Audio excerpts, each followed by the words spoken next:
Ted Lasso está de volta e a minha vontade é fazer análises semanais dessa terceira e provavelmente última temporada. Mas para eu fazer, eu preciso saber se vocês estão afins, se vocês querem que eu faça. Então deixa aí nos comentários e deixa o joinha para eu ter essa noção. Mas vamos comentar sobre esse primeiro episódio da terceira temporada, que eu sinto que é um começo que serve para pegar as peças que foram deixadas no final do anterior e meio que organizá-las no tabuleiro. De uma forma que, de um lado, a gente tem o West Ham, do Rupert, que é tido como favorito dessa temporada, ainda mais agora que tem o Nathan como técnico, e do outro lado, o Richmond é tido como o azarão, é de novo o underdog, é aquele que talvez não vá nem tão longe assim, porque todos os lugares, todos os críticos colocam o time da Rebecca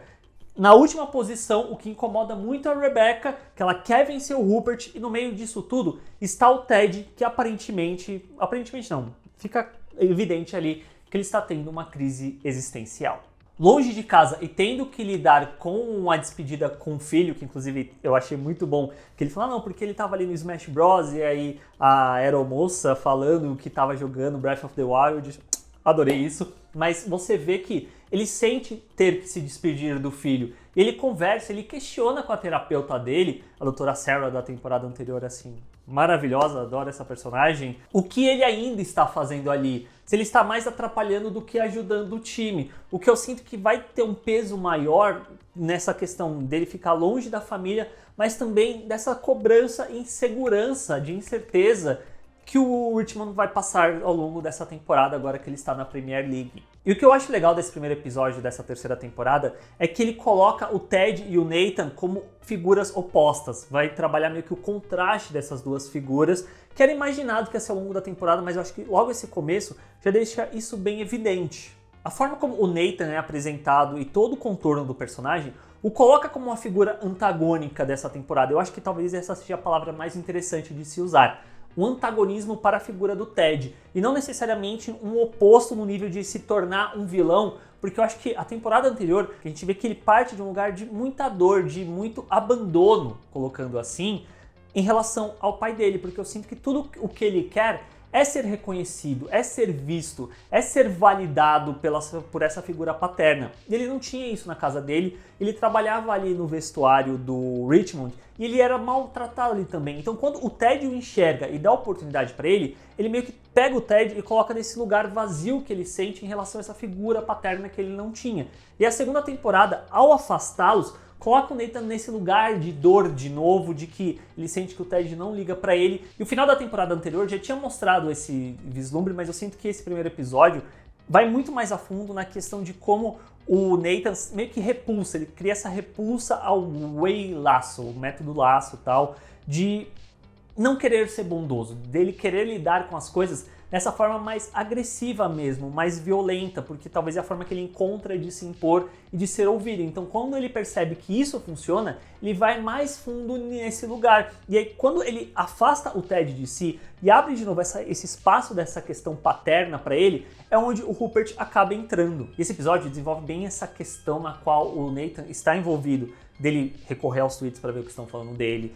querer agradar o Rupert, da forma como ele trata o time, até mesmo como ele se veste todo de preto e tal. Na segunda temporada já havia muito essa comparação entre a segunda temporada de Ted Lasso ser Star Wars Episódio 5, Império Contra-Ataca. E eu sinto que aqui fica um pouco mais evidente essa questão de que o Nathan é o nosso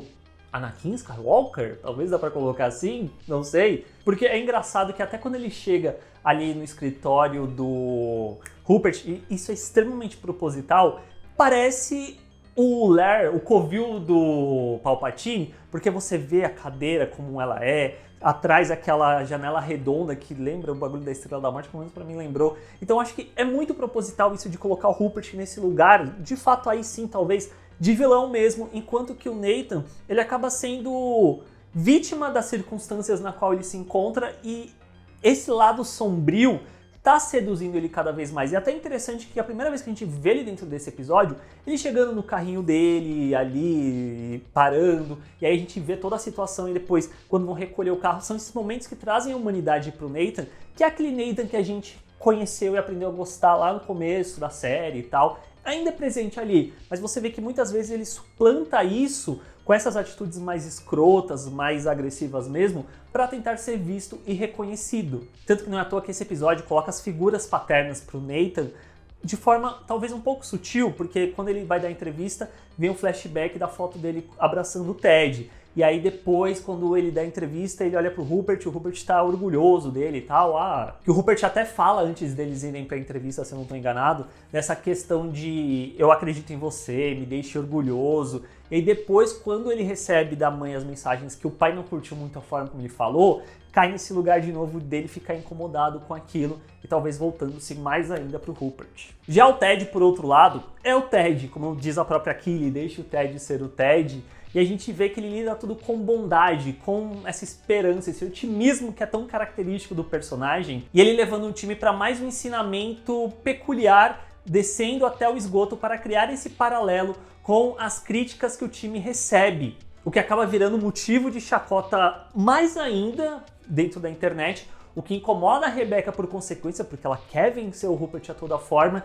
o que leva à coletiva do Ted. E aí, mais uma vez, surge esse contraste entre forma como o Ted lida com as coisas, forma como o Nathan lida com as coisas na questão da entrevista, porque enquanto o Nathan segue por um caminho mais agressivo de insultar o Ted e o Richmond, o Ted rebate isso com gentileza. Eu sempre, quando eu falo isso, eu lembro muito da questão, gentileza gera gentileza. E como o Ted coloca ali o Nathan num lugar de, beleza, ele me insultou tal, mas eu desejo boa sorte pra ele, tomara que ele dê certo. O que faz com que o Nathan passe a ser rechaçado na internet, que é algo que volta a incomodá-lo novamente. Eu imagino que a dinâmica ao longo dessa terceira temporada vai lidar muito com essa questão desse contraste mesmo entre essas duas figuras e a forma como elas lidam com o time, com a imprensa e com as pessoas principalmente. E a grande questão vai ser justamente de, enquanto o Ashton tá ali almejando o topo e todo mundo acha que ele vai ganhar tudo, o Richmond está lá embaixo, então é o favorito contra o underdog em vários sentidos. E é até que ponto a bondade e esse otimismo do Ted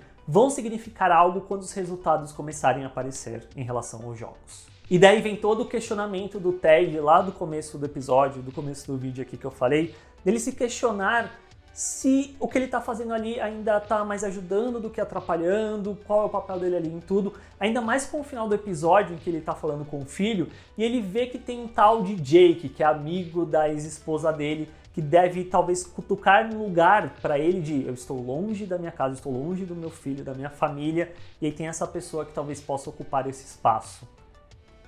E aí a gente tem que ver o que vai acontecer ao resto da temporada. Mas antes de terminar o vídeo, eu gostei muito de que a gente teve de novo a Rebecca com a Killy, porque eu gosto muito da amizade, da dinâmica das duas, eu acho isso muito fofinho dentro da série, e a gente tem um pouco disso nesse episódio. E a questão do Roy com a Killy mesmo, desse término que eles estão passando, eles vão falar pra Phoebe,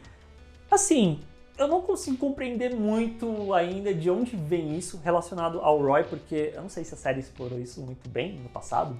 não tenho certeza. Mas a forma como a Phoebe lida com isso tudo de uma forma muito madura, mais madura que o próprio Roy, é muito engraçado. E você vê ela ali perguntando pra ele no final se ele acha que ele fez a escolha certa. E ele diz que não sabe, o que talvez possa ser também um outro elemento a ser explorado ao longo dessa terceira temporada. E é isso, eu estou ansioso pelo próximo episódio. Se você gosta da série e quer que eu faça análises semanais, deixe nos comentários, clica no joinha, compartilhe o vídeo com seus amigos, assina o canal para fazer parte aqui da comunidade e a gente se vê na próxima. Tchau!